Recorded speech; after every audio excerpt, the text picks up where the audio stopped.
my mindset had changed completely, essentially.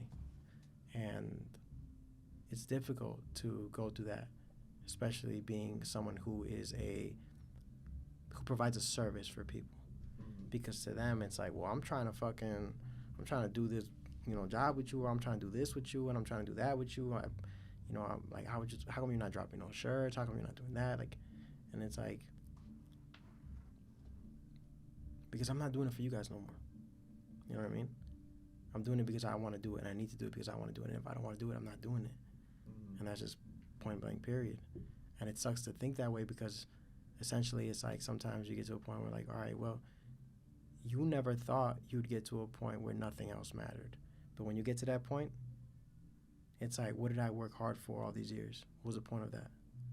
You know what I mean? Like, what really is the point of that?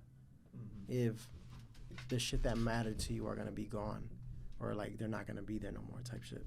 Yeah. So when you get to that point and that realization, it's like you don't want to be depressed, but you can't help it. This is Sad Boy Radio. What's going on, everybody? Welcome back to Sad Boy Radio. I'm your host, Matt, and today we got a very special guest, the creator of the hat that I always wear. So just because it's backwards, I be repping. I got it just because of the hearts. But go ahead and introduce yourself, bro. What's up, guys? My name is AK.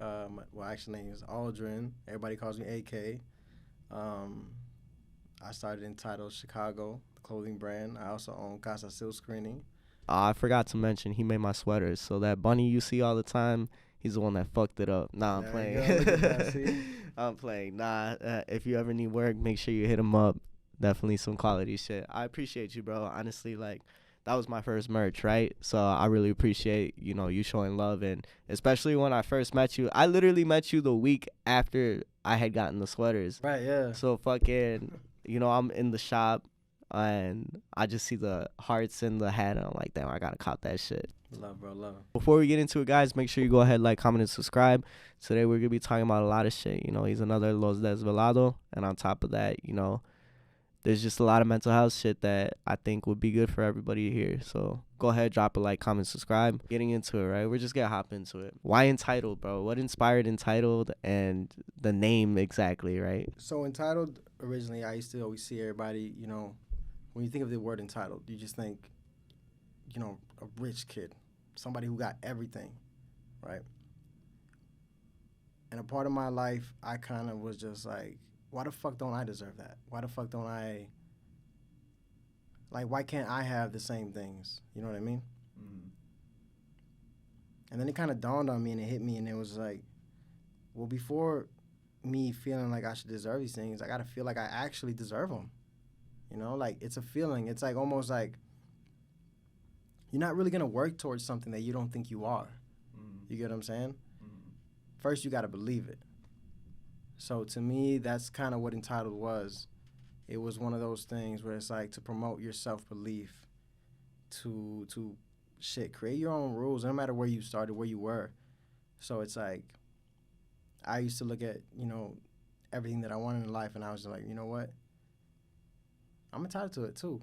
Mm-hmm. I'm entitled to the same shit that everybody else is entitled to. Mm-hmm. You know what I mean? My take on it was, because you dropped the I in it, right? ENTLD.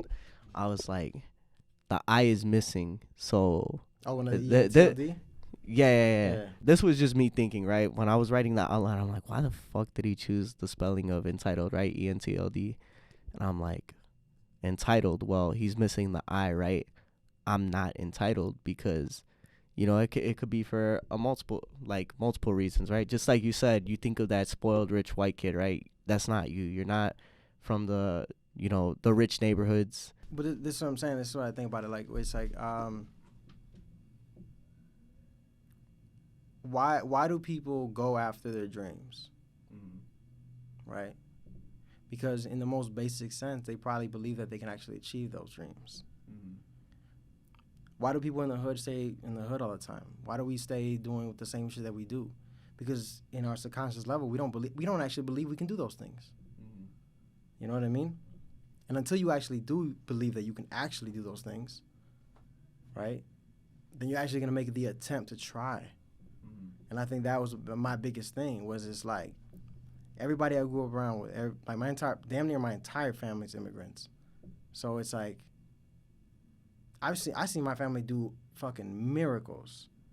And I've seen people here with papers, with everything set for them, and they can't get out the fucking hood. They cannot figure it out for the life of them. So what do you think that roadblock is? It's because of the thought process, right? I mean, essentially, I look at it like, I look at my parents, right? They got here, and they believed already, just getting here, that this was the land they were going to fucking flourish on. You know what I mean? Mm-hmm. They wouldn't work so hard if they didn't think they would actually do it. You know, so it's like, it kind of got me thinking, and I was just like, damn. Like, how do I expect anybody else to want to, you know, work for something if they don't actually believe that they can actually get that? Mm-hmm. You know? Yeah. So that was the entirety of Entitled. Yeah. I was like, oh shit, I'm entitled too. Fuck it. I'm entitled as fuck, you know? I fuck with that because, you know, I was literally just thinking about that too, because I felt like I wasn't putting in enough work for a lot of the things that I want, right? And it's like, nobody else can put in that work except for you, right? Nobody else can believe in you first until you believe in yourself, just like you're saying. And that's why I'm like, fuck, bro. Like, I got to be better about what I'm doing, because at the end of the day, like, I'm the only one that's going to make it for me. Nobody else is going to fucking give me a handout. The next question I had for you was, what changes have you instilled into your brand that have reflected your own personal growth? As far as what, though? When you first start a brand, it's not perfect, right? You have its flaws. You have the beginning stages where it's like, I think this is raw. I think this is going to be the dopest thing out there. And then, you know, a week or two later, maybe a couple months down the line, you're like, damn, I don't fuck with that anymore. Let me go change it. I'll be honest, like, I'm sure, like, my good homies probably know, but most people who buy the shit for my brand don't actually really know why I put out the shit that I do for my brand the way I do it, right? And actually, this has been since day one, but since day one, it's been, I had a crew neck that said, like, face your fear. The whole collection was face your fear, right? I wanted to make it look dope, presentable, you know, aesthetically pleasing to the crowd and to the audience and to whoever was trying to buy it. But the message was there. The message was face your fear, right? A little while later, I did, you know, love yourself, right? What people don't realize is that everything that I put in my brand is essentially what I'm feeling in the moment. That's all it is. That's all it's ever been. You know what I mean? So I think with people buying things, they buy things and they're just like, oh, that's a cool design. I like that. Like, I like how this is and that. I never actually got into depth with, like, explaining to people why I did what I did, you know? But, yeah, I mean, everything has always had that message of what I'm going through in life in that moment. You know what I'm saying? There was a collection that I did. It was, like, just emotionless. Like, bro, it was crazy. Like, it said emotionless. You know, You were going through it. I even got that shit tatted on me, bro. Damn. Like, I got the whole. People don't even know, like, that same font, that same everything that people had on their hats, on their shirts. Everything, I got that shit tatted on me. You know, so I think for me, Entitled has been specifically outside of just the business. It's been me.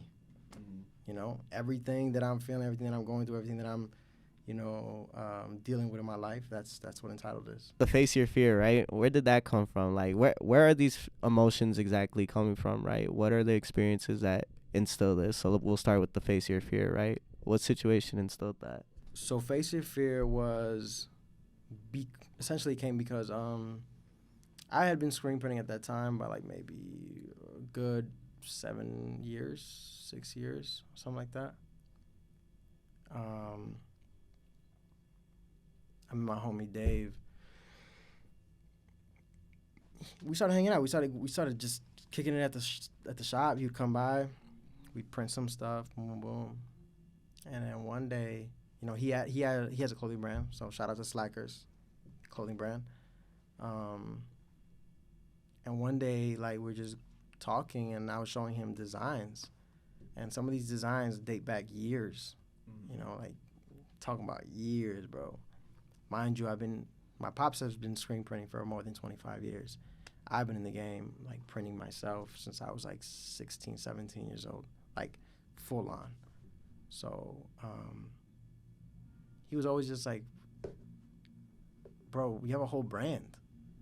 Why don't you release these? And I was like, nah, I just do it for fun. I don't, you know, I'm not really a clothing brand. I just help everybody else out. You know, I print for everybody else. And he was like, bro, you're literally sitting on hundreds of designs. Like, just put it out. Just put it out. You don't have to do great. Just put it out. And after, you know, a couple months of him telling me that shit, I finally was like, damn, you know, I'm gonna try. I'm gonna try to put out my brand or some shit, you know. I didn't really have no expectations of it or, like, no idea of where it was gonna go. But essentially, that's why when I started creating it, the only thing I could think about was like, man, I gotta face my fear. I gotta, you know, I can't just hold on to this shit and not release it just because I'm too afraid of what somebody might think of it. You know what I mean? So that's what Face Your Fear came through. And it's crazy that, you know, you saying that, right? Because I recently listened to a podcast, and it's like being afraid of what the reception will be, right? Being afraid of what maybe somebody else may say. It's like you can't really give a fuck about someone's opinion, right? And somebody said that shit. They're like opinions, they shouldn't really fucking matter, because it's like if you go buy a pair of pants or some shit. I'm giving you the story, right? The analogy they used, right? If you go buy a pair of pants, you're not going to fucking take the pants off the rack and say, like, these pants suck. These are the worst pants ever. And then hang them back up. You're going to go look for another pair of pants that fit you and are just right, right?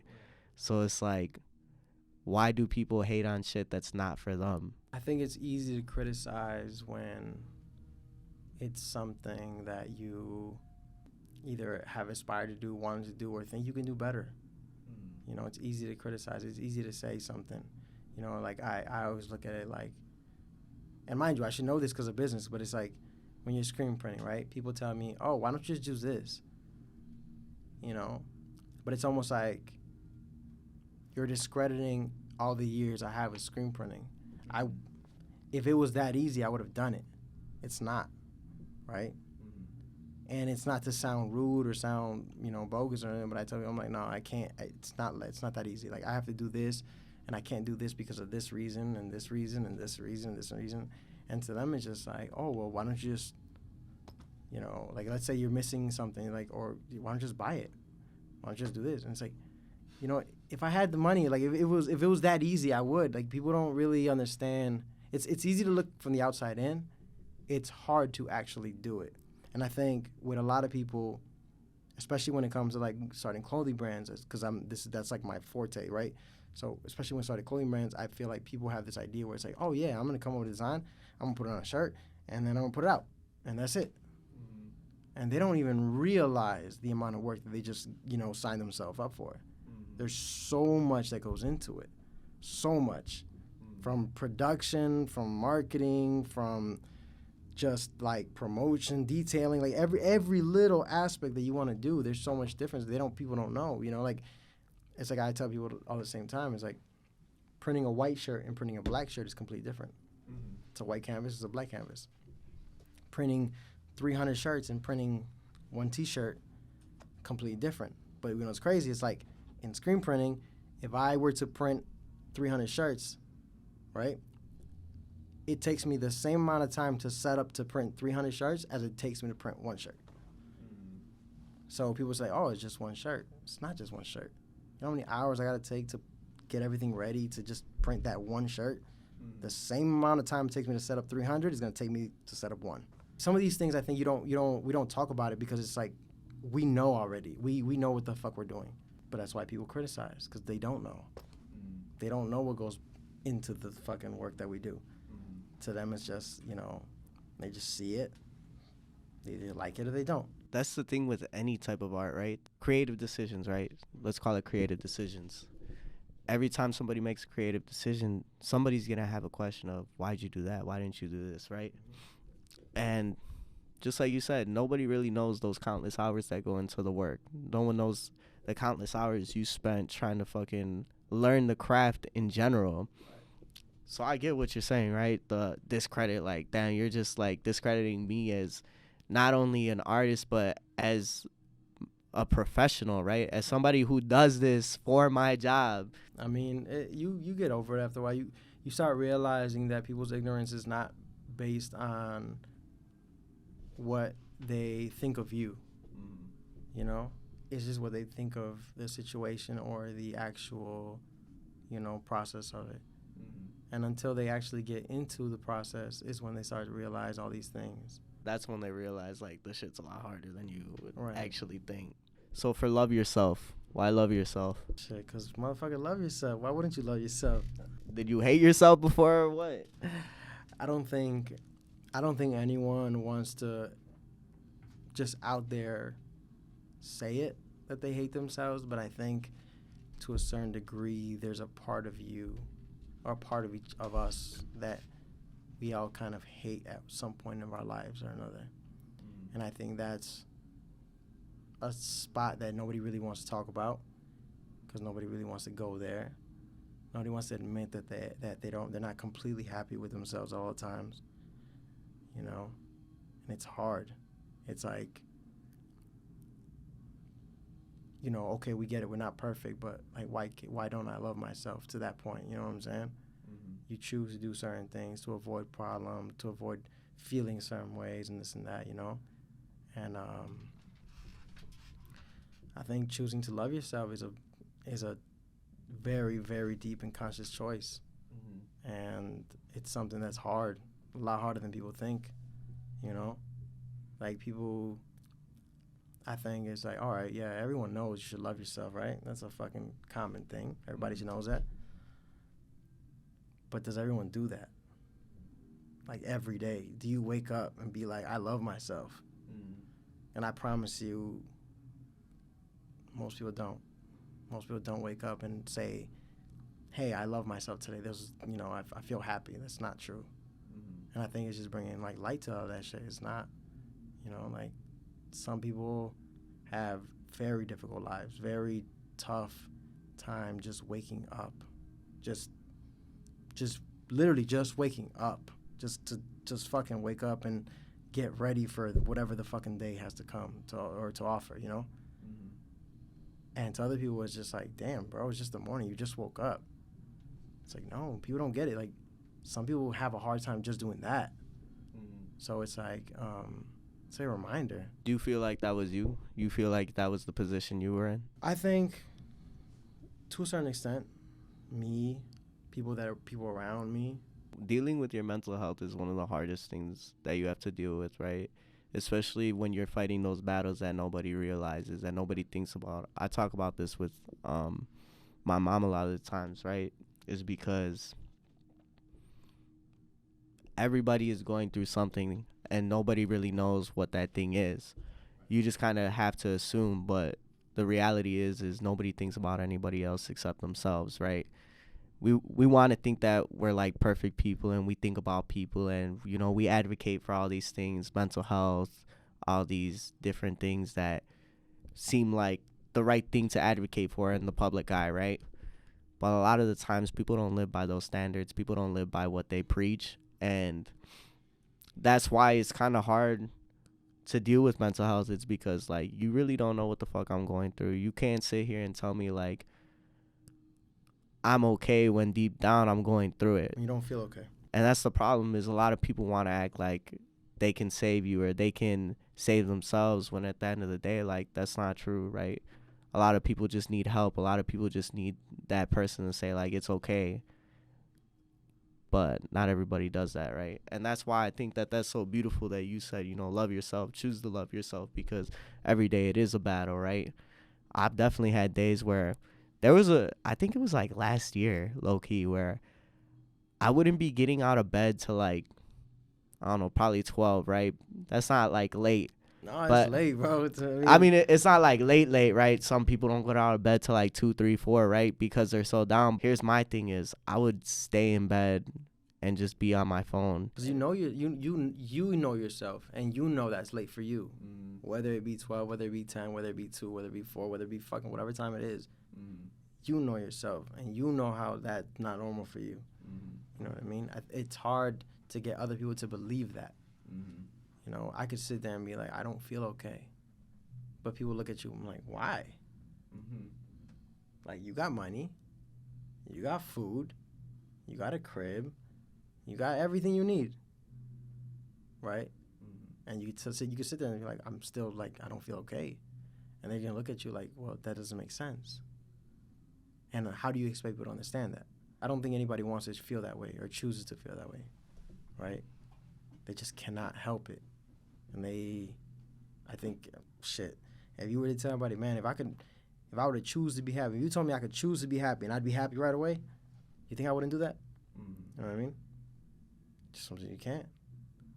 I think it's just the perspective of like, all right, do I have hope that maybe I can be happy tomorrow? You know? Mm-hmm. Or did I lose all hope of being happy ever again? I think back to my conversation with Cool, right?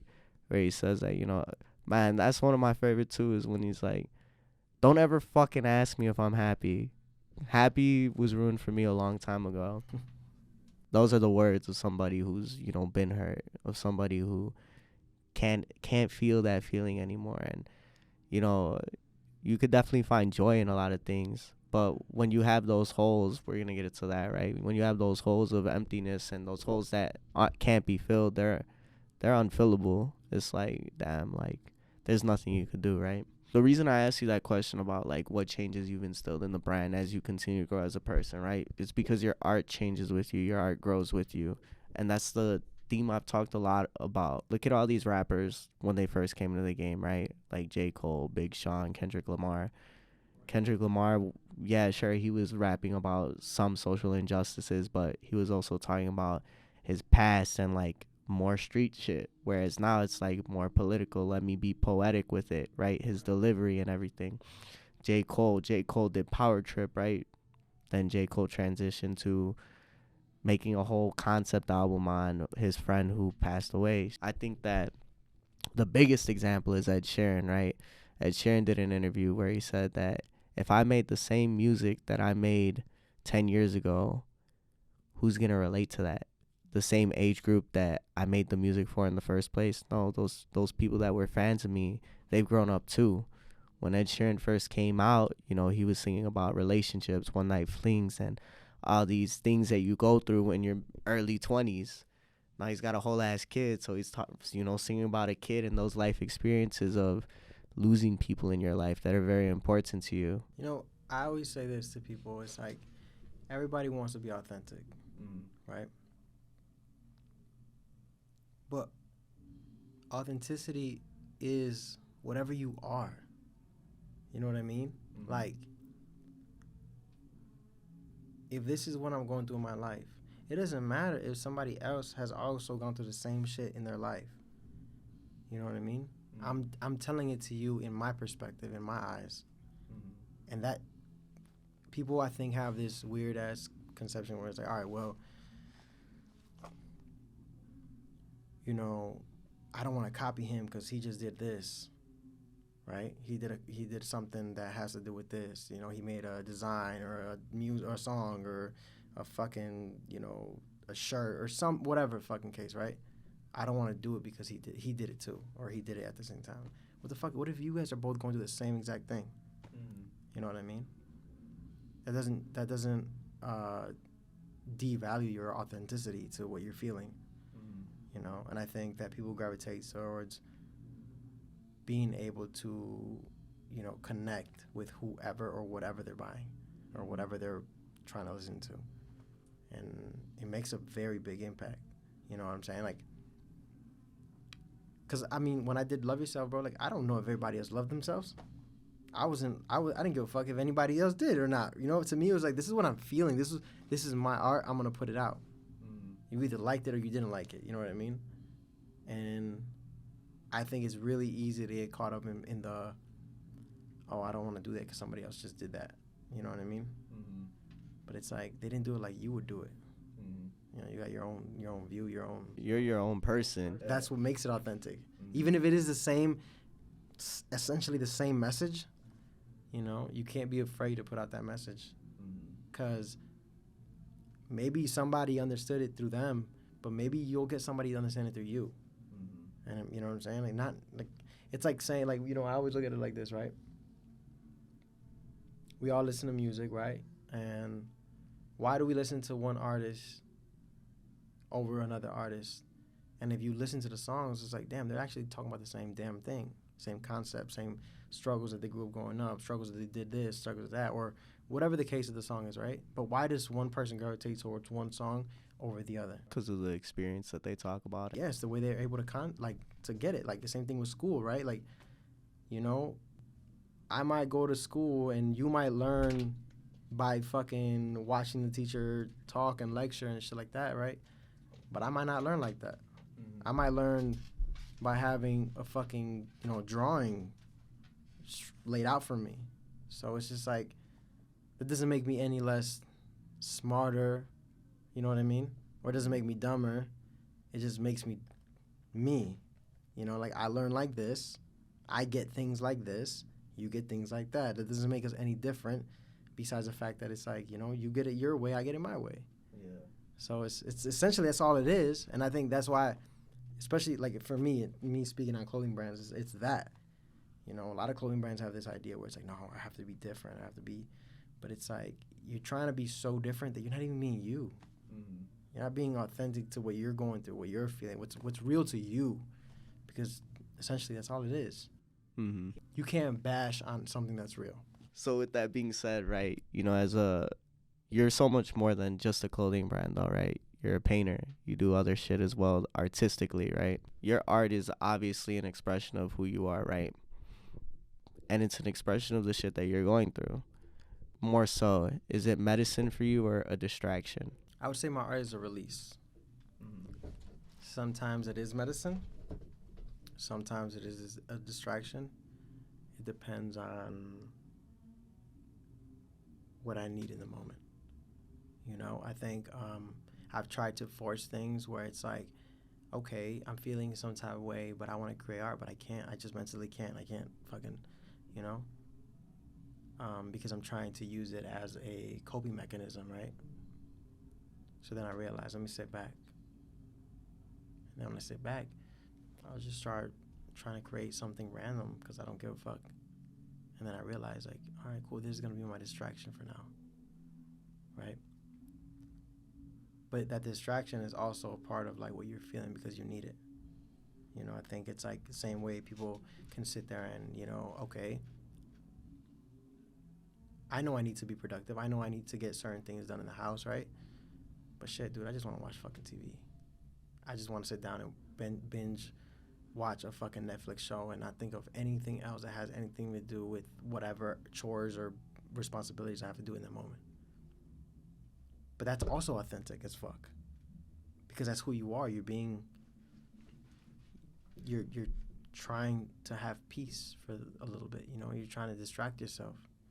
You know, and it might not be the person you want to be, but it's who you are in the moment. You know, and I think that's what I think for me. What, you know, my art has been is like, you know, there's days where, man, hell yeah, bro, I'm trying to, I feel this and I'm just like, boom, boom. I have ideas nonstop. And there's other days where I'm just like,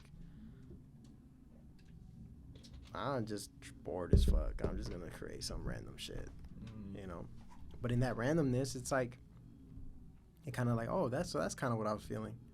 It's weird, you know, like it came out of you regardless. No matter what you're doing, you know, that's the authentic you. Just like you said, if you're sitting down and watching TV and don't feel like doing shit and just feel like down, right? It's like, that's you. That's who you are in that moment. And like you said, you don't got to like it. But putting that out there and, you know, making sure that you're able to release yourself, able to express yourself, I think that's very important. You know, one of my theme song for this fucking podcast, right? It all stemmed from just me feeling a certain emotion, me feeling like, damn, like, I'm hurt, right? I'm hurt and sad. And, you know, the lyrics are, ask me, can I love the same? Because that day, it was Valentine's Day, bro. I was going through it. That's the worst. And it was just like, I hit up my homie. I'm like, yo, let's go to the studio. He was making a beat. He had this one vocal in there. If you listen, you can hear it. And that's when I was like, ask me, can I love the same? And it was my release of that emotion, right? I felt anger, I felt hurt, and I felt sad overall too. And it's like, you know, the verse was mad, but the lyrics and the chorus were the realest thing that I could fucking think of, right? Because at the end of the day, it's like you gotta be okay with who you are, and you gotta be in tune with your emotions and okay with expressing yourself. Because if you're not, you sit there and you live with that. You live with those feelings of anger, sadness, depression. And it's like, who's that helping? That's not helping you. Right. Who gives a fuck what somebody else has to say about it, because you're being productive with it. You're the one dealing with it, essentially. You know, and nobody can tell you how to deal with it. You know, they can be there for you. They can, you know, if it's needed, I guess they can guide you. But there's no right or wrong answer. You're the one dealing with it. You're the one going through it. You know, I think that the hardest thing with all that is no one gets to tell you how you feel, right? But you also get to decide what you want, whether it is you're fighting to get over it or you're done fighting, you know? And I think that's a hard reality that nobody wants to face. It's one of those decisions of, just like you said, I'm gonna keep fighting or I'm not. And it's okay to feel like that, right? That's the thing, is that people don't say it's okay. People will tell you like, oh no, you're gonna get better. Oh no, everything's gonna turn out just how you expect it to, or just how you want it to. But that's not the reality, because things don't just fucking happen. Things don't just magically turn around one day and you don't magically feel better. You gotta put in that work to reach that point of, okay, I feel okay now. I want to keep doing this. I want to make things happen for me and for the people around me. And whatever your motivation is, right? It's not, let me do it because people want me to.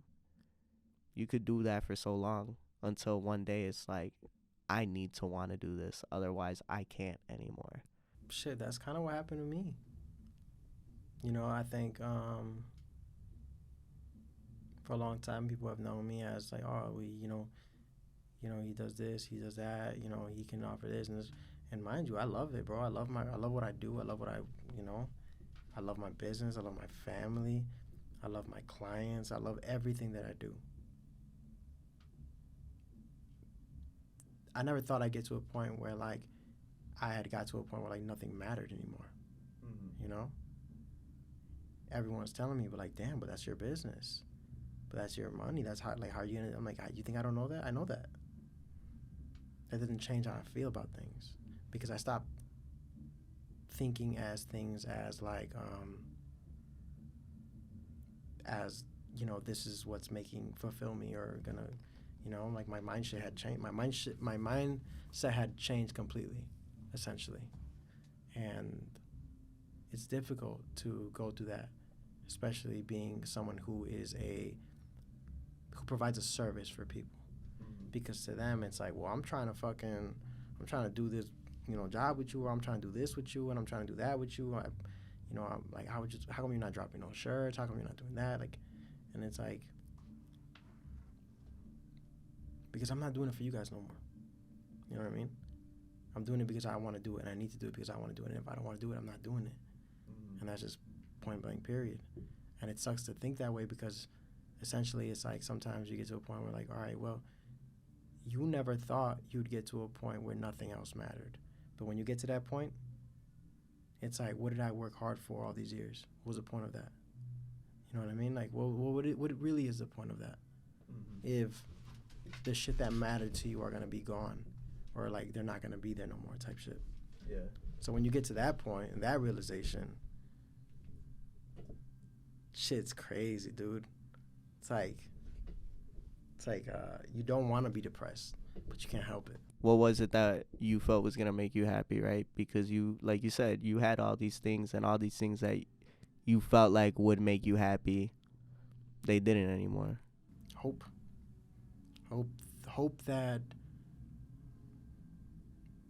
that I could still be happy, like, or I could find some type of peace with what I'm doing, I guess. A lot of years in my life, especially growing up, and mind you, this is all I have to do with the entitled shit, everything too. You know, like I had this mentality where it's like I'm entitled to this. I want to fucking make money. I'm entitled, like all this shit, right? And then you get to a point in your life where it's like, man, is money really that important to me? Like, is it really that important to me? Or is love and respect and, you know, genuine connection more important to me? You know what I'm saying? Mm-hmm. And mind you, it's not saying that you can't have both. It's what I'm saying to me is that, like, sometimes, at least in my case, right, I think that I always chose money over connection. Just because I knew I wanted to be that person where it's like, you know, I need to be able to, you know, I need to have money. You know, I want to do this, I want to do that, and this and that, because I want it to be successful. But that's not what success is necessarily. You know what I mean? Like, money doesn't make you successful. You know, like, shit, I feel like being happy makes you successful. If you're happy doing whatever it is you're doing, you know, like you're genuine and being like, I'm happy doing this. Like, this is what I want to do right now. Then you're successful. I think that's definitely the secret, right? Is that, you know, you got to find what will make you happy and what will fulfill you in life, right?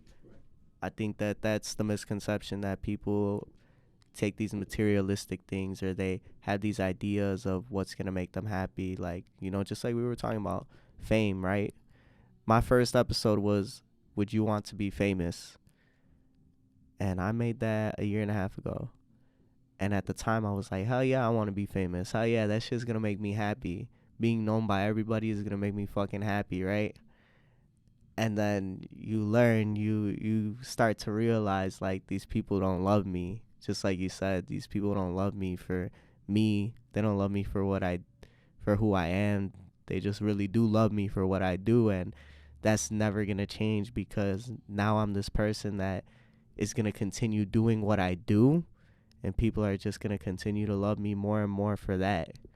Right. But look at the messages that I'm spreading. Look at what I'm saying to all these people, every single interview, all these new people that I talk to, what's missing in their life. The question that I ask is, what's weighing heavy on your mind? And that's because most likely whatever's weighing heavy on their mind is what's missing currently for them. Right. A lot of people will say mental health. A lot of people will say, what's the purpose in life? Because they're missing that purpose in life. A lot of people are missing those relationships that they once had that they don't have anymore. And I've been there, right? My first fucking few episodes, I wrote those. I wrote every single episode. I found somebody that was like, are you down? I'm down. All right, hop on and let me talk. You can just bounce off of me. Yeah. Eventually, I just learned that, like, what's going to make me happy is actually having people that give a fuck about me. What's going to make me happy is, like, building these connections that I make with people, because I get to talk to some of the coolest people in the fucking world, right? I get to sit down and talk with you about some shit that you probably only talk to your closest people about, right? Right. And this is probably, you know, this could get watched by 100, 200 people, but at the end of the day, like, we're going to post the clips. We're going to post.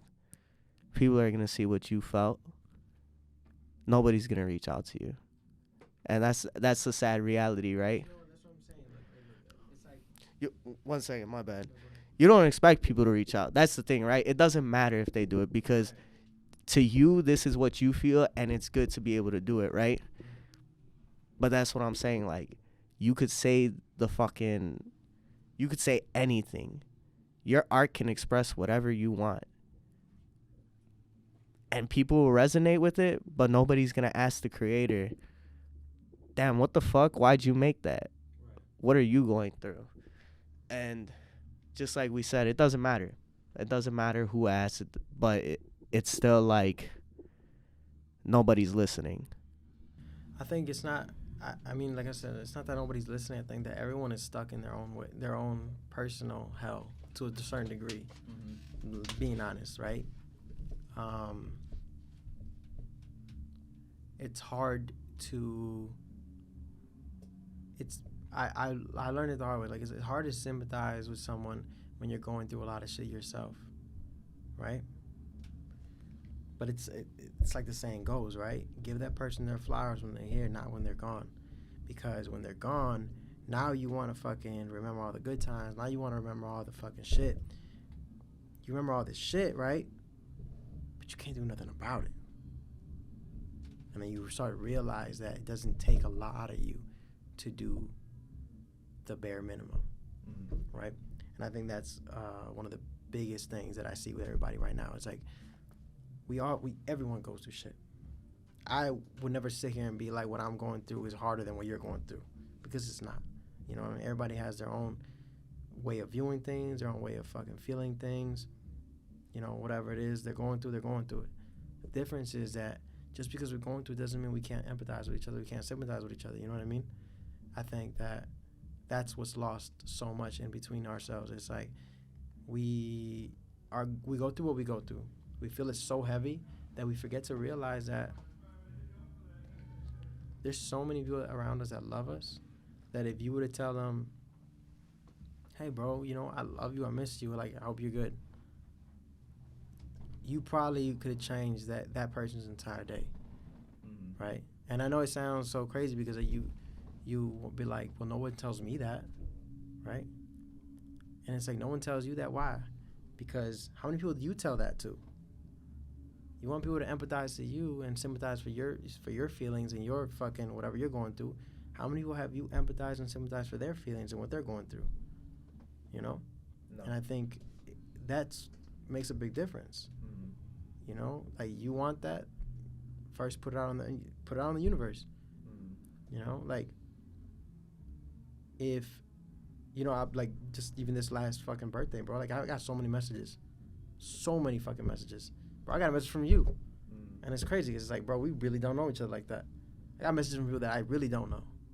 And I was confused, and I was like, what the fuck? Like, yo, these, you know, it's like, and it just made me feel, it filled me up with so much, like, love, because it was just like, bro, these people did not do that shit. They don't owe me nothing. They're like, shit. Like, some of these people have seen me one time in my life, and they say happy birthday to me, you know? But then it just goes to show, it's just like, yo, like, that energy that you're putting out in the world is coming back to you. You know, it doesn't have to be with money. It doesn't have to be with anything else. It has to be with, honestly, what you want and what you need in that life, in that moment. And that's all it was love. Yeah, that's some real shit. And I think that spreading love and, you know, showing that to people is just like you said, when they're here, that's the most important thing. You have a great support system as well, right? You have a lot of people that do love you, but you have a very specific group of people that love you even more, right? Now I took a song from Drake. It's called The Remorse. He says, friends that dedicated their life to keeping me intact, hard to pay 40, pay Noel, pay Nico back. And I took that, right, because everybody has those friends that it's like, you'd never be able to repay them for what they've done for you. You'll never be able to repay them for the support that they just give you, that mental and emotional support. And right now, like, immediately I think of Vic. Shout out Vic for his 61st shout out, whatever, 61st, right? But you got Los Desvelados, right? Los Desvelados, that's your family. You know, they're more than a group of friends. They're your brothers. Bro, I'll be honest, man. Like, I got Desvelados.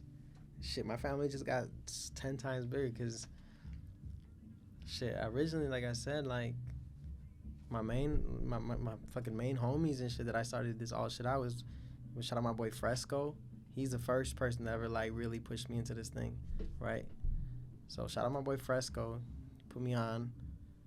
And then after him, and mind you, I'm still cool with these people. Like even though people think that they don't, just because they don't see me out with them, they don't see me doing collabs with them or working with them or hanging out with them or partying with them, like, that doesn't mean we're not cool. We're like, we hang out, we talk about real shit all the fucking time, you know what I mean? Like, I know everything about his life, and we help each other in a real way. Like, it's crazy because it's real friendship, real brotherhood. So Fresco, my homie fucking Dave, Slackers, all the Slackers, bro, they've supported me like crazy when I first started, like, all my clothing brand shit, bro. All the pop-ups, all the events, you know, like, fucking Joey's family, fucking Torres and shit, you know, Desvelados, like, it's just bro, it's crazy. Like it's so much to say about them because it's like I think we care about each other so much that it's past like, oh, you're a part of this or you're a part of that. So like, it's just different. Like, nah, dude. You know what I mean? Like, it all kind of coincides all in one. You know what I mean? Like together, everybody's just fucks with each other. And I have, you know, again, like I said, I'm a desvelado, and I got Cooley, I got fucking Cheech, Buddha, fucking. Damn, I can name everybody, but how'd you get involved with them? So that was the first question, right? How'd you get involved with them? I was a very familiar face just off the bat. And mind you, my homie Liddy, DJ Aina, whatever, Liddy Montana, he was already a Desvelado. So it was hard for them not to see me. Liddy's my best friend. Like, fuck, I've known Liddy since elementary school, you know?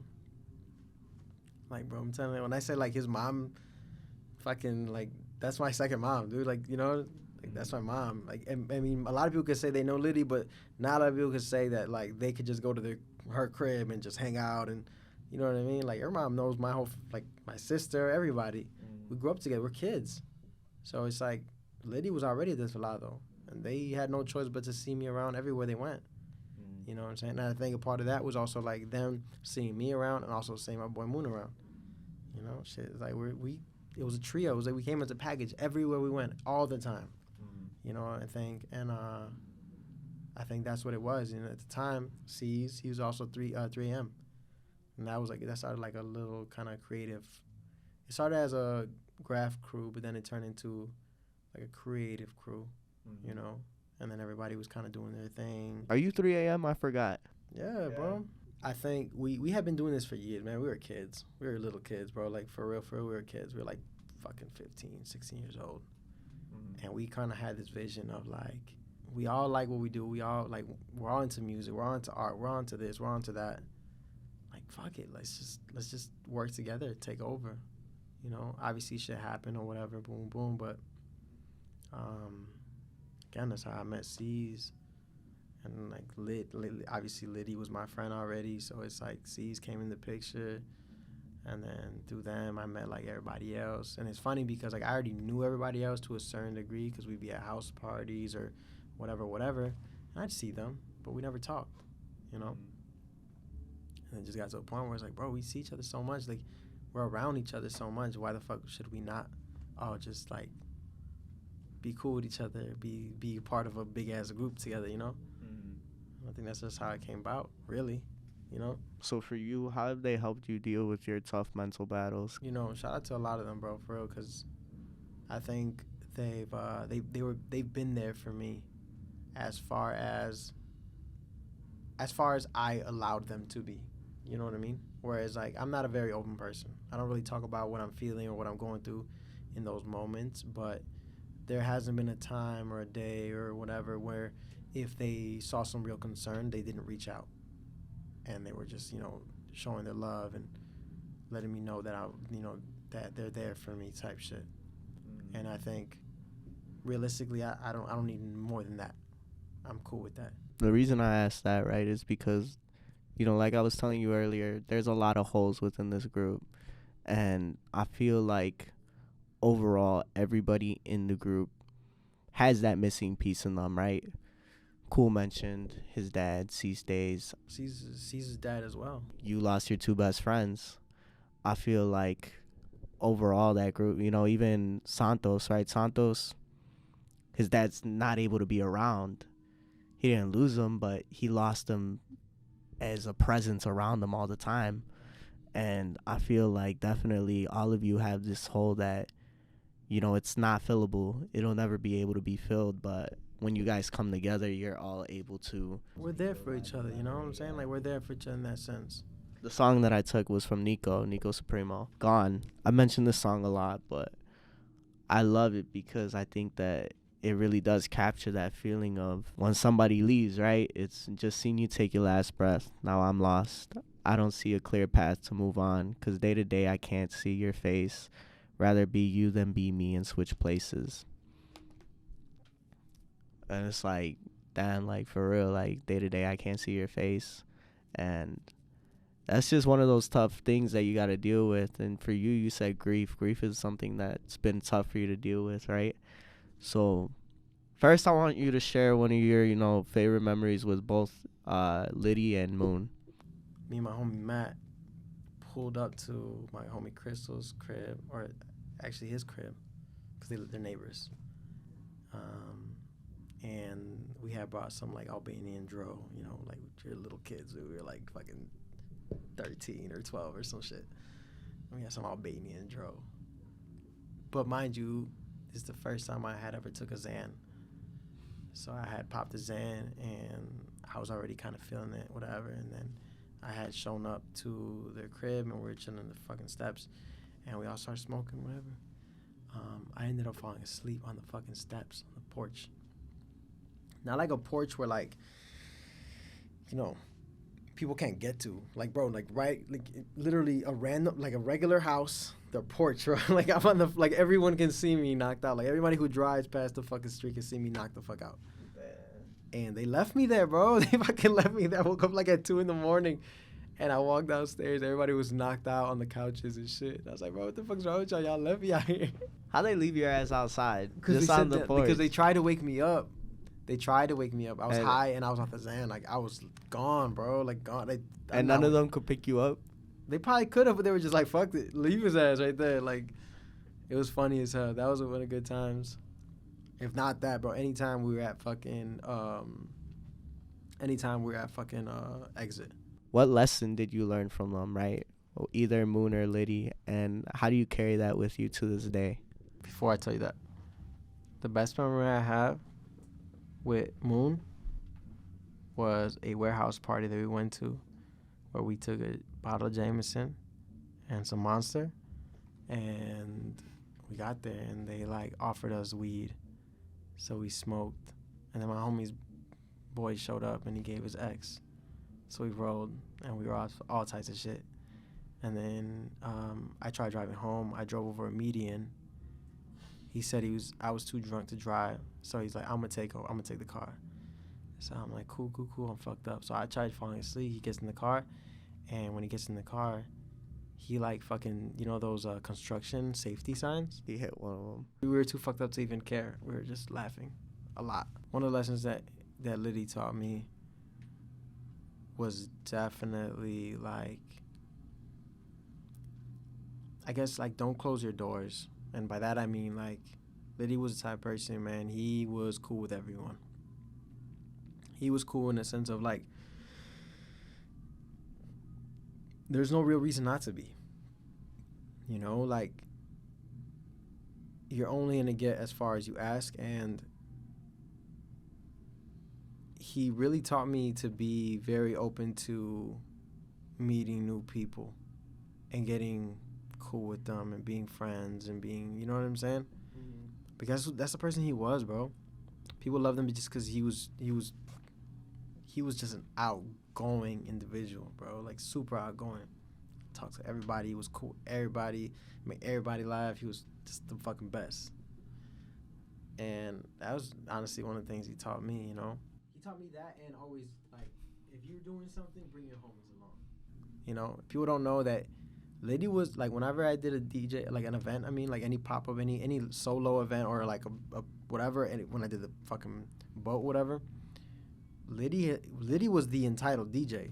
That was like, you know what I'm saying? Like, that's the main homie, and he did it all for me out of love, So that's why, I have all those videos of him fucking DJing at all my parties. And man, Moon honestly taught me loyalty, bro. Like, I don't know anybody more loyal to me. I'm telling you, Moon was my best friend. Like, when I mean best friend, we went through some shit together. And, shit. Moon was that dude that, man, Moon called me at 3 a.m. and said, yo, I need you to pick me up. I don't ask questions, bro. I don't ask questions. Just tell me where you're at. I don't give a fuck what I'm doing. I don't give a fuck shit. I could be, and I have attested to this. Like, I don't give a fuck if I am with a girl. Like, I'm out. I'm gone. That's my brother. That's my that's my blood. That's like everything that I give a fuck about.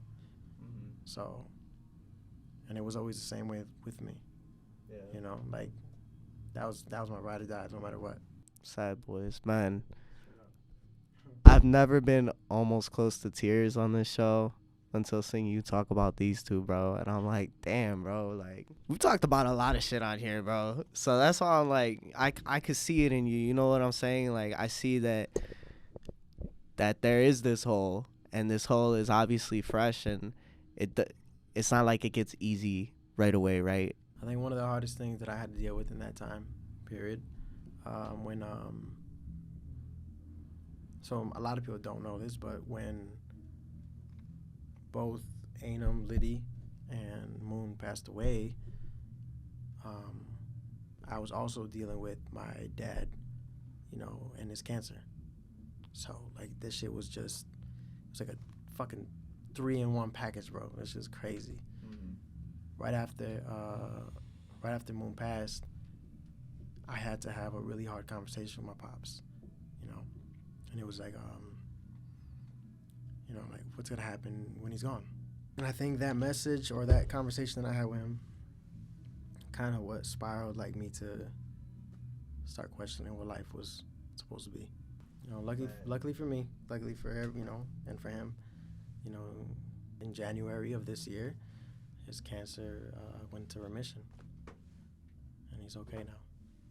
But that shit was hard, bro. That shit was a fucking, like, I think that, like, losing your best friend and then, like, having that conversation with your pops because like, you think some shit's gonna happen is a fucking difficult conversation to have. You know, I know, you know, shout out my homies. A lot of my homies have lost their dads, have lost their moms, have lost, you know, so I know they get it, you know? And, like, in that time period, I was just thinking, I'm like, I just lost my best fucking friends. I don't want to lose my dad, too, you know what I'm saying? I don't want to lose a fucking trio of people that I love, you know what I'm saying? Because that's just going to, like, break me. So I think that shit'll do something to you, bro. That shit'll do something to you. Whether it puts you in a dark place or whether fucking, you know, you're just trying to find an outlet to some shit, it'll put you in a dark, like, it'll put you somewhere. And then that shit'll kind of perspective, like, your entire life of what matters and what doesn't matter. So that's where that emotionless came from, right? No, actually. Ah, fuck, man. See, I thought it was that. All right, go ahead. Tell them why emotionless. Emotionless came from a feeling that I was just going through. Who hurt you, bro? Who didn't? I'm just kidding. Like that. Who didn't?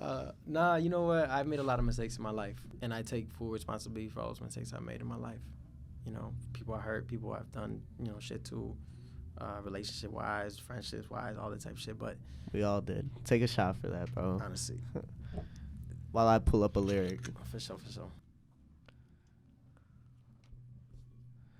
So when you said that, right, that mistakes part, I immediately thought of the song I was listening to on the way here, No More Interviews by Big Sean, where he says, my mistakes are my biggest professors and learning life lessons. I realize it ain't what you have, it's what you feel. That's what the true success is. I am the one of one. After me, there's no successor. Your mistakes are always going to be your biggest teachers, right? What you did wrong, what you did right, and where you could be better, right?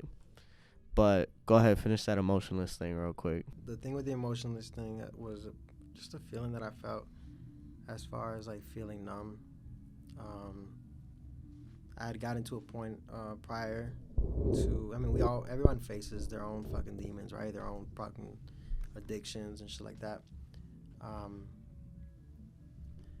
There had been a point where I was addicted to some shit, and, you know, I guess because I was for a minute, I thought, you know, I just didn't feel nothing, you know, for a lot of things that I did. So when I came out with Emotionless, it was kind of just one of those things. It's like, it's crazy for me that I can sit here and I can smile, I can laugh, I can, you know, make people feel loved, but they don't even realize that I don't feel any of those things. Like, I don't. I'm just doing it because I think it's right. You know, I think that's what I'm supposed to do. And I think me doing the Emotionless things was specifically that. You I was like, it's hard for me to care about something when I really don't. I really don't. Especially with everything that was going on at the time. It was a rough time. It was definitely a rough time, and it was just one of those years where, like, and mind you, I was in a relationship at the time, but it sucks. And I go back and I look at it now. It's like, even if, as much as I cared, I could never have given that person the, what they needed. Yeah, the love and attention and affection that they probably needed, because realistically speaking, I just wasn't all there. I was never all there. Like, I feel like I was always mentally somewhere else, and that's always been a very big problem of mine, where it's like I got shut off completely. I felt that because there was a situation where when my grandma, one of my grandmas passed away, and then we found out like a week later the other one had cancer, right? And I was talking to this girl, and I was just starting this up too. So I told her, I'm like, I don't have time. I appreciate you being around. I appreciate everything you do for me. But at the end of the day, like, you are not my number one priority. Right. She never understood that shit. She never understood, like, that she's not going to get what she needed. And I told her, if you find somebody that is willing to give you more than I am, by all means, take that. Right. Because I promise you they'll give you more than I can and I want to. And some people will sit here and be like, damn, you're an asshole. Damn, why would you do that? No, it's not being an asshole. It's making sure that they're not wasting their time, because at the end of the day, like, I can't do it. Right. No, I mean, and that's just being completely honest, bro. Like, it's being very real and authentic. I think people have this idea that, like, things are gonna be perfect, because it's like specifically in relationships, right? People have this idea, like, all right, cool, you're gonna like somebody, they're gonna, you're gonna build on that, it's gonna be great, it's gonna be perfect. It's like, oh my God, I like each other, we like each other, and like, there'd never be no problems, right? Doesn't it? But it's like, how the fuck does that make sense? Because I look at, and mind you, like I said, this is a relationship I have my fucking, my best friend. Bro, when I first met Moon, I hated his ass. And he didn't like me either. And when I say we hated each other, bro, like, we hated each other to the point where, like, on some little kid shit, he had a birthday party in 6th grade, and he didn't invite me because he didn't like me. He literally said, bro, he was handing out invitations outside of school, after school, and he was like, oh, no, like, I'm like, you're not invited. And I was like, well, I didn't want to go anyways. Like, straight up, like, some little kid-ass shit. Like, it was crazy. And then one day we were in gym, and it was like we were playing kickball. So I'm at first base, and he just ran to first base. He kicked the ball, ran first base, and he tells me, he's like, oh, I'm gonna steal the base. I'm like, bro, I swear to God, once you start running, I'm gonna trip the fuck out of you. I'm gonna trip the fuck out of you. And he said, no, you're not, bro. I swear to God, everything I love, I'm gonna trip the fuck out of you. And yeah, bro, as soon as he said, bro, I tripped the fuck out of his ass. He fucking flew like 5 feet straight to the floor, slammed everything, and I was cracking the fuck up. And mind you, like, people look at that like, oh, you're so fucking mean, like, you're a bully, you're this and that, whatever. But people don't get it. Like, it was the same. It was just like, he was his authentic self. If he didn't like something about me, he never held back. He told me exactly what the fuck it was he didn't like about me. He told me to my fucking face, and we fought a few times, bro. We fought a bunch of times. After we fought, it was just like, all right, cool, bro. You got me. You got me on this one. And then we just go hang out and eat a fucking burger or something. You know what I'm saying? And the way I say that is just saying, it's like, a lot of people fight with their parents, right? They still love them, though. You don't have to agree with everything that the person you love says or does. That doesn't mean you can't love them. You know what I'm saying? And I think that's a very big thing and a very big lesson that I learned later on in life, or me getting a little bit older now. Where it's like, love is what you view it as. Because people can say they love you, you know, then people can prove they love you. That's a big one.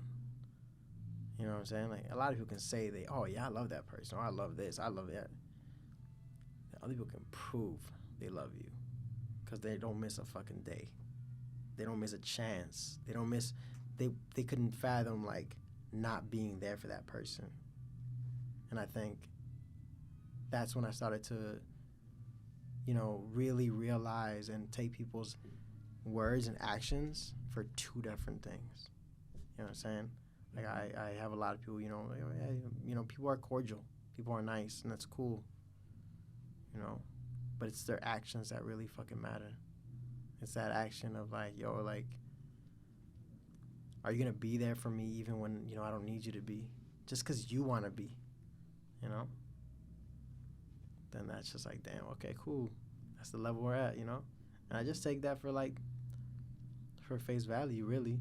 You know, that's how somebody's gonna ride for me, then I'm gonna ride for them like that. And to add on to that, like, love is a choice. To love somebody, it's a choice. Just like loving yourself is a choice, right? You wake up every day and you gotta choose to love somebody. It's never just enough to say that. Just like you said, to say it. Every day you gotta wake up and you gotta choose to either love that person or not. Right. And just like you said, a lot of people think that it's as easy as, I feel this for you and you feel this for me, so let's make it work. So it's going to work automatically. It's going to be perfect. Everything's going to work out just like how we say it's going to work out. But what about when you do have that argument? What about when somebody does do something that isn't right? Love, it has a lot of levels, man. A lot of fucking levels. You know? And it just depends on how much you actually love the person to see what you're willing to do for them. Let's take it back a little bit, right? We hit love, we hit grief, we hit, you know, all these feelings that people don't express. But there's a lot people don't really know about you, right? In Western Road Flows, Drake says, feel like I never say much, but there's a lot to know. And that's literally what you were saying, right? You don't say much. You don't post. You don't talk about a lot of things, and you're literally the hardest motherfucker to find shit on, right? I'm telling you, when I did, even Santos, like, you could find something on Santos, right? This dude, you could not find anything other than the fact that he owns a business and he printed my shit. So go ahead and talk about that a little bit, man. Your recent hiatus from social media, you know, I noticed, just so you know, I noticed. But your recent hiatus from social media, you know, what made you take the step back? I don't think I didn't necessarily want to take this step back. I think I forced myself more than anything. I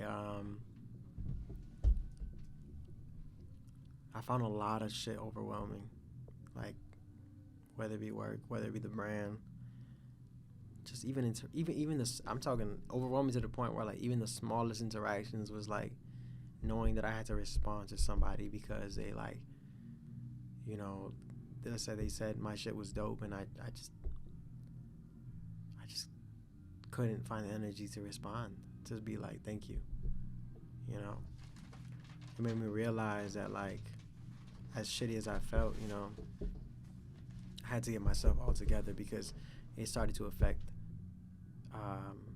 outside of just the brand life where everybody sees, it started to affect, like, my personal life where, you know, my mom could see it, my dad could see it, my sister could see it, my cousins, you know. Me taking that hiatus was definitely one of those things where I was like, you know what, for once in my life, I have to sit there and decide, I don't care what happens anymore. I need to figure out if I'm okay. I need to make sure that I'm okay. I need to talk to myself. I need to figure out shit. I had been going to therapy for about a year already at that point. You know, I'd been going to, even before Moon Pass, I had been going to therapy November of 2020. So a minute. You know, and it's crazy. I went to therapy specifically because I wanted to be okay. I wanted to be You know, it's like one of those things where it's like, you know, you're a good person. You know, you want to be a good person, but you don't feel like a good person. So you want to understand what the fuck that's about. So I went to therapy just wanting to figure myself out more, of like who I am as a person, why I act as the way I act, why I do what I do, how I can be an even better person for myself and for everybody else. Shit, but nothing prepares you for that kind of shit, bro. It's like nothing. You know, it's like,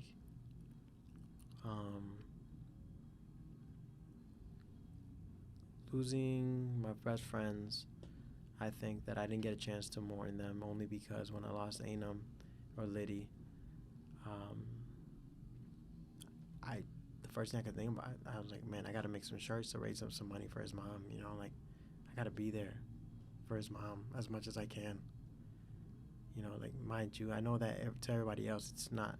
They might not have that connection that I have with her or his family, but for me, like that's important. You know, and I think one of the hardest things that I had with that was outside of just dealing with having to figure out what I'm going to do when, you know, Liddy passed away, to help his mom and help his brother and help just his family in general, was also make sure that I help Moon, because Moon, that was also his best friend. You know what I'm saying? So like he was also going through it. He was super, super depressed. So I was so worried about dealing with that and like the money and Moon and making sure Moon didn't do nothing stupid, that like I never really got a chance to grieve Liddy as much as I wanted to, or I should have grieved him.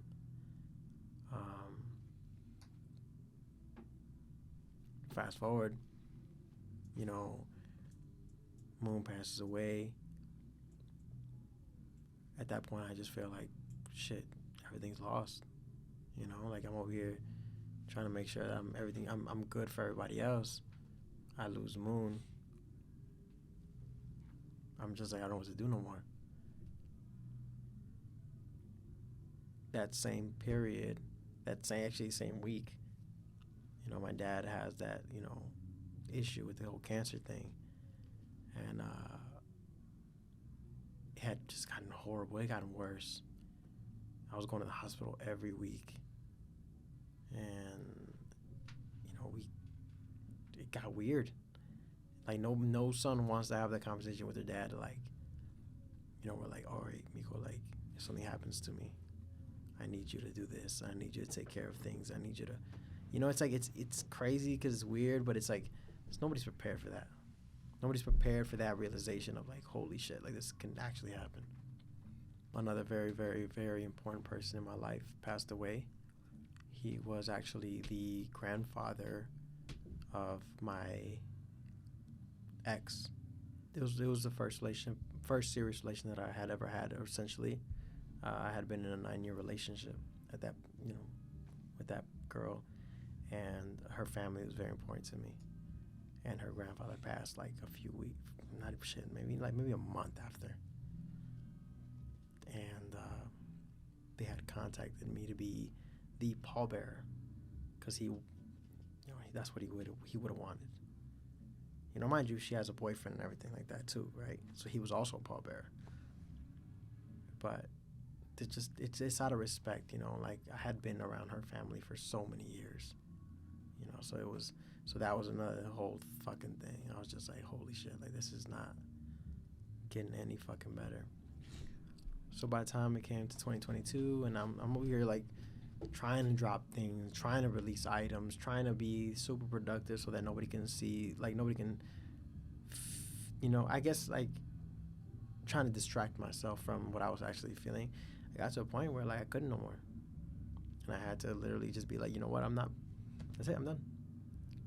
I didn't even know at that point, like I didn't even know if I was done with the brand completely, because that's what I felt like I was. I didn't know if I was done with business. I was going to be like literally just fucking quit everything. I was just done with everything. That's like a scary point to get to. I was fucking terrified.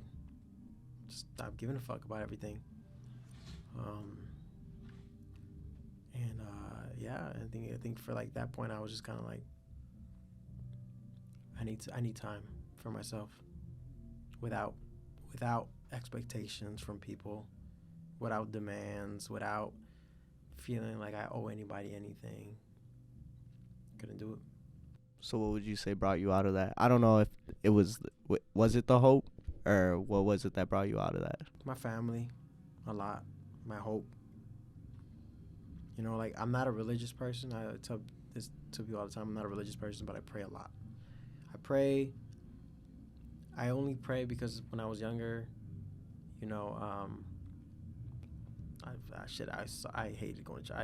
I suck at church. Not really about the religion shit, but I pray because when I was younger, when I pray, I don't know who I'm praying to, but I've always felt like when I pray, I have somebody watching over me.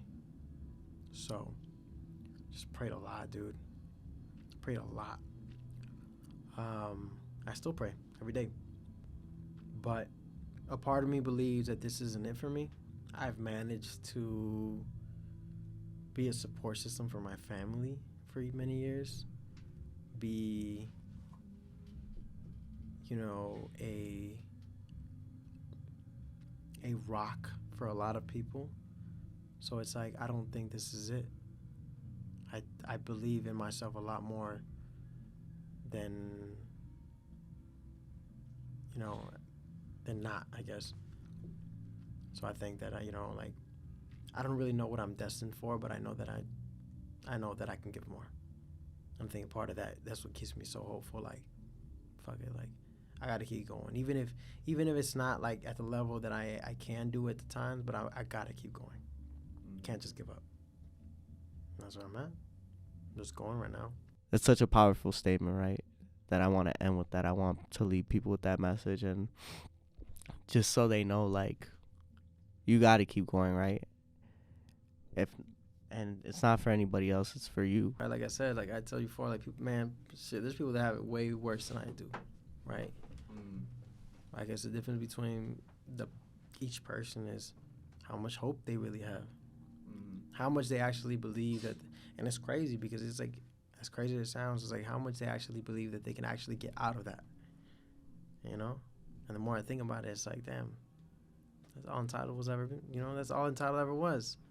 How much do you actually believe that you can achieve what you're actually going to do? I actually have one thing that I want to say, right?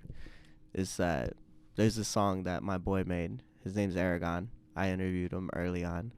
It's called Get My Mind Right, where he talks about having to take a step away from people because I need to get my mind right. I need to, you know, I'll pull up the lyric real quick. You ain't heard from me, ain't heard from you. You ain't felt the changes in my demeanor the way that I do. Living with a daily struggle a little different than you, but it's cool, calm, collected, and flexing with every move. It's just one of those things, right? You don't see the changes that are going on with me. You don't see the problems going on with me, and you'll never understand that because I live with this. I live with how I feel and everything that I see and that I do. It's like I'm the only one that can feel that. And just like we said earlier, those negative emotions you have, it's okay to feel those things. It's okay to feel like that depression is beating your ass, like that anger that you hold. It's okay to feel angry and, you know, find a healthy way to release it. And it's just one of those things that, you know, a lot of people won't tell you, a lot of people won't say is that those negative emotions are bad, that you can't feel that. But it's all about human nature, and until you realize that those negative emotions are going to help you and help you grow. And when you take a step back and you learn from that and you learn how to deal with it and how to be who you are in the most healthy way possible. And I think that, you know, that was a journey that you definitely went through, that you took. And man, I really appreciate you coming here and really sharing those stories, sharing those lessons, and just being, you know, the true authentic self that you are. And man, the question wasn't why Entitled, who is Entitled, but you showed us, you know, what Entitled is, and you gave us, you know, the message behind it. And you truly, I feel like you almost kind of figured it out yourself right now when you were like, that's all Entitled ever was, you know? It's like, I don't know, man. It's crazy. It's life. Like, I appreciate you for having me, you know, on here and shit. My pleasure, bro. And like I said, I'm really looking forward to, you know, continuing these conversations, and I appreciate it. Honestly, I wish I could have found some fucking like top secret shit that I didn't know and just like surprised you, because that's one of my favorite things, when I find some shit about somebody and they don't realize I know, and then just surprise them with that shit. They're like, how do you know that? Don't worry, you can ask me off camera, I'll tell you. All right, guys, that's gonna be all for today. Thank you for watching. Long ass episode, but shit, it was a good one. Go ahead, like, comment, subscribe. Sad Boys for real. Peace out. This is Sad Boy Radio. Broken pieces, who's to blame?